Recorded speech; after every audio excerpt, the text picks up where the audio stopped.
those who fight for honour, the blessed and the bold. But you can keep your honour, 'cause us we want the gold. Hi, I'm Rob Poyton. Welcome to this video series on We Want the Gold, my set of fantasy skirmish rules. Over the coming videos, we're going to be taking you through all the aspects of the game, the background to it, what it's about, how to create characters. We'll take you through some actual gameplay so you can see how the mechanics work in terms of movement, activation, melee, this kind of thing. Now, of course, this is fantasy, so we'll have a look at the magic system. There are some scenarios that come with the rules, but we'll also look at how you can develop your own scenarios, how you can link those together in a mini campaign, and we'll round off by giving you some hints and tips about how to play the actual game, some variations you might like to add in, that kind of thing as well. Also, we're very interested to hear your feedback. At some point, we are going to be setting up some groups, or a group that might be Facebook, Discord, might be a dedicated forum. We're not sure yet exactly which form that is going to take, but we do want to give you an opportunity to share your thoughts on the rules with us, and also let us know what kind of scenarios you're developing as well. Okay, so first things first, what is We Want the Gold?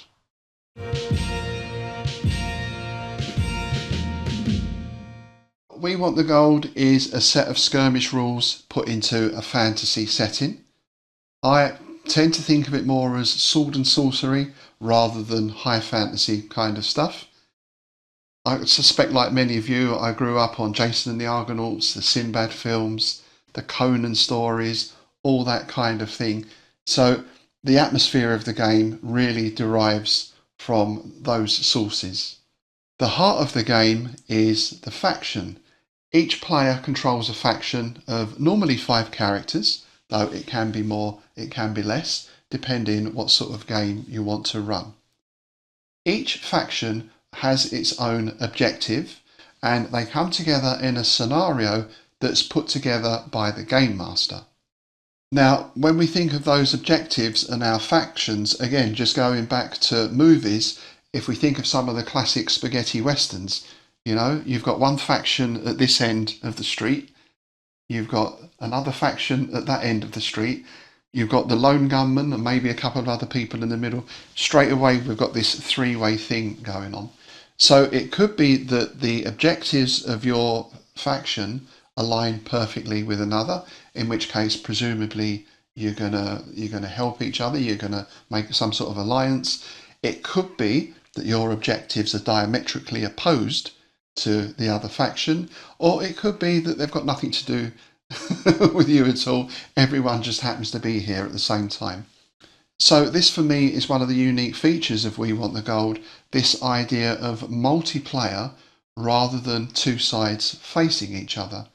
And to understand how that developed, we have to go back in time to the mid-1970s. My introduction to wargaming came in the mid-70s. At school, a history teacher set up a session one night after school of playing gladiatorial combat skirmish game in biscuit tins with minifigs figures. So my very first introduction to wargaming was a skirmish game. From there I went into tabletop gaming, historical, mostly World War II, but also some other things. Then, of course, in the sort of late 70s, we started to hear about these things called RPGs. Now, as I mentioned, I was a big fan of those films, also been reading a lot of Robert E. Howard and Tolkien and this kind of stuff, so the thought of merging these 2 things together was very appealing to me. However, very difficult at the time to get hold of D&D in its original form. I wrote my own rule set called Shadle Manor, which, when I look back on it, was extremely detailed. Way too detailed. But anyway, that sowed the seed, and then of course when we finally got hold of D&D and Tunnels and Trolls and all the rest of it, we started RPGing in earnest. However, what I found was we had 2 quite distinct camps. We had the RPGers who wouldn't go anywhere near a table, and we had the tabletop gamers who wouldn't go anywhere near graph paper and pencils and a single figure. So I had an idea to go back to my Shadle Manor rules, and I changed a lot of things around, and I pulled on different influences and created something of a hybrid of RPG and tabletop. This was the basis for what now has become We Want the Gold.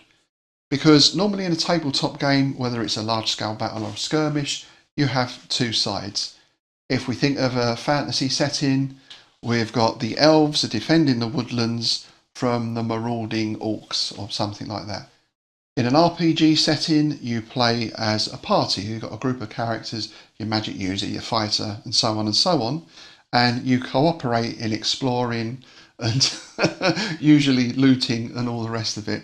Well, generally, the idea is to cooperate. It doesn't always work out like that, right? So what we have with We Want the Gold is somewhere between the two. We have a tabletop setting. We're fighting over a particular type of terrain. Could be a village, could be an area of marshland or something else. But we are controlling a small group of individual characters. And where that RPG aspect comes in is in the interaction between the factions. Because this isn't a case of, oh, there they are over there, let's go and have a fight and kill them and all the rest of it, as in your standard skirmish game. It could be that this faction could actually help you out, or perhaps they've got something you want or something you need. They might have a particular scroll that you're after that will help you in your objectives. In turn, perhaps you'll give them some sort of assistance and help them with their objectives. Of course, in the meantime, well, let's say you're protecting your elven temple in the middle of the forest and a party of rangers come up and they're going to help you. But who's this? We've got the evil wizard and his henchmen coming through. He wants to ransack the temple. At the same time, there could be another faction who are out to get the bounty on the evil wizard's head. So they kind of align with what you're doing. So in this sense, what we then get is this interaction between the groups, which in gameplay manifests in passing little notes to each other, or there's a lot of whispering going on in corners.